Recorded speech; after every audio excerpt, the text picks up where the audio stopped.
How to tell your cat you love them in a language they actually understand. You love your cat. That's not the question. The question is whether they know it. Because here's the thing, everything you do to show affection, the kisses, the cuddles, the baby talk, the treats, your cat experiences all of it through a completely different filter than the one you're sending it through. And some of what you think is love, they're reading as pressure or confusion or noise. This isn't about whether your cat loves you back. It's about learning to speak their language. Because once you do, something shifts. The way they look at you changes. The way they move around you changes. And you'll finally be able to see, clearly, that they've understood you all along. You just weren't saying it right. Here's how to fix that. 1. The slow blink. The most powerful thing you're probably not doing enough. If you only take one thing from this video, make it this. Cats communicate trust with their eyes. A hard, unblinking stare in the feline world is a threat. It's what cats do before a fight.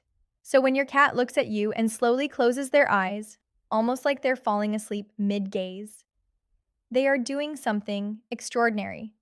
They are choosing to be visually vulnerable in front of you. They are saying, with their whole face, I am not afraid of you. And you can say it back. Find your cat when they're calm and relaxed. Look at them softly, not intensely, not directly, but gently. Then slowly close your eyes and open them again. Slow enough that it's deliberate. Slow enough that it reads. The first time your cat slow blinks back at you, you'll feel it. It lands differently than you expect. Because you'll know in that moment that something real just passed between you. Researchers at the University of Sussex confirmed this in a 2020 study. Cats respond to the slow blink from humans and are more likely to approach someone who has slow blinked at them than someone who maintained a neutral expression. Your cat is not imagining it. This is a real signal, in a real language, being received. Use it every day. Use it across the room. Use it when they're sitting in the sun and not asking for anything. You don't need to be touching them, you just need to be seen. 2. Stop approaching them. Let them come to you.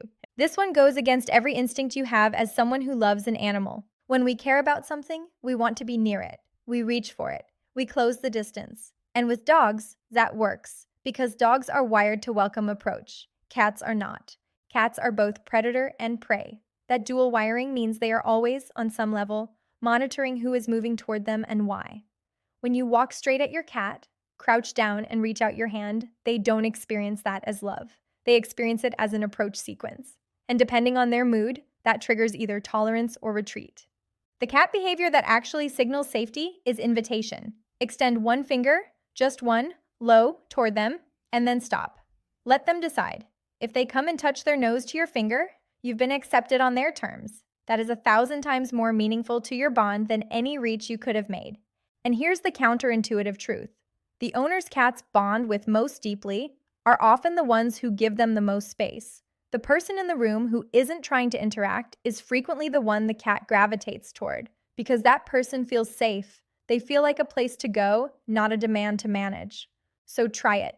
Sit in the same room as your cat and do nothing. Don't call them. Don't look at them too long. Don't reach for them. See what happens. You might be surprised how quickly they close the distance when you stop trying to. 3. Learn the specific thing only your cat does, and mirror it. Every cat has a small personal vocabulary. A particular sound they make when they see you come home. A specific way they hold their tail when they're pleased. A head tilt they do when they're curious about something you're saying. Most owners notice these things and find them cute. Fewer owners do what actually builds the bond, which is to reflect them back. When your cat trills at you, try to match the sound softly. When they boop their head against your hand, press back gently. When they hold their tail straight up as they walk toward you, that's a greeting, one of the clearest friendly signals in their language. Acknowledge it. Say something. Reach down. Let them know you saw it. What you're doing when you mirror your cat's signals is telling them, I am paying attention to you specifically. Cats notice consistency of attention. They notice when someone reliably responds to what they do. And over time, that responsiveness becomes the foundation of trust. They learn that you are a being who can be communicated with, that their signals reach you, that it is worth reaching out.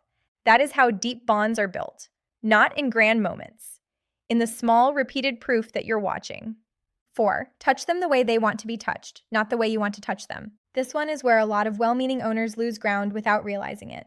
The places most humans instinctively want to touch a cat the belly, the paws, the base of the tail, are exactly the places most cats are most sensitive and most guarded. The belly in particular is a vulnerability zone. When your cat rolls over and shows you their stomach, they are not, in most cases, asking you to touch it. They are showing you they feel safe enough to expose it. There is a difference. The spots cats reliably enjoy being touched are the areas they use to scent mark: the cheeks, the chin, the base of the ears, the forehead, and the area between the eyes.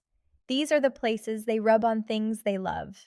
When you scratch there, you're interacting with the exact territory of their comfort instinct. Watch for the lean. If you touch a spot and your cat leans into your hand, presses harder against you, or closes their eyes, stay there. That's the yes. If they shift away, flick their tail, or their skin ripples, that's the no. Respect both every time, without negotiation, and you will build a cat who seeks your touch rather than tolerates it. The owners whose cats constantly want to be near them are almost never the ones who grab the most. They're the ones who listen the most. 5. Talk to them. Specifically, use a high, soft voice and short phrases. You might feel a little silly doing this. Do it anyway. Cats cannot understand English, but they understand a remarkable amount from the way language sounds. Pitch, rhythm, repetition, and emotional tone are all being processed. And research into cat-directed speech, the instinctive, higher, softer voice people use when talking to cats, has found that cats respond to it more reliably than they do to normal adult speech directed at them. They orient toward it. They move toward the person using it. They show signs of engagement that they don't show when someone speaks to them in a flat, normal register. This isn't so different from the way we respond to music in a minor key versus a major key. The content might be abstract, but the feeling is transmitted. So talk to your cat. Tell them what you're doing. Narrate the mundane. Say their name softly when you walk past, not as a command, but as a hello. Let them hear that your voice, which they know better than almost any sound in their world, is relaxed and warm and aimed at them. Over time, your voice becomes a cue. Your cat begins to associate the sound of you talking to them with calm, with safety, with good things. And on hard days, for them or for you, that association matters more than you might expect. 6. Build rituals and keep them. Cats are creatures of pattern in a way that goes deeper than most owners realize. Their nervous system is designed for a predictable world. In the wild, predictability meant safety, knowing when to hunt, when to rest, when danger was likely. That wiring hasn't changed in domestication. What has changed is that you are now part of their map of what to expect.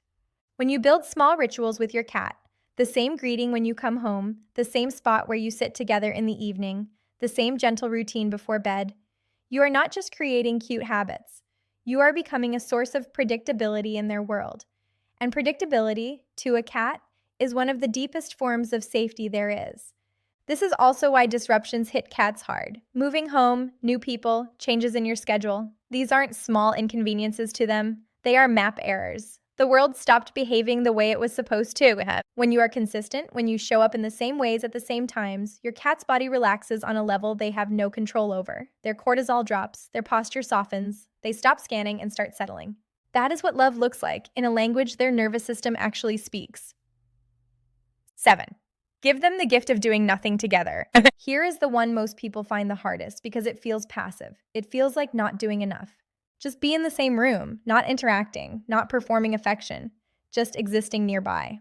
Cats are not social animals in the way dogs are. They didn't evolve in packs, and they don't require constant interaction to feel connected. What they require is presence, shared space, the knowledge that their person is close and calm and not demanding anything. When you sit and read, or work, or watch something, and your cat settles near you, not on you necessarily, just near you, that is not indifference. That is one of the highest expressions of trust they have. They have chosen to be in your orbit when they could be anywhere. And when you honor that by simply being there, not reaching, not talking, not needing them to perform affection back at you, you are giving them something very rare. You are being a safe place without conditions. That is what they're trying to give you every time they sit nearby. The slow blink, the head bump, the biscuit making, the stretch when you walk in, all of it is them trying to speak across the gap between both of you. You're already closer than you think. The only thing left to do is learn to say it back. If this video changed how you think about your cat, hit like and subscribe, and drop a comment telling me, what's the thing your cat does that you now see completely differently? I want to know. I read every single one.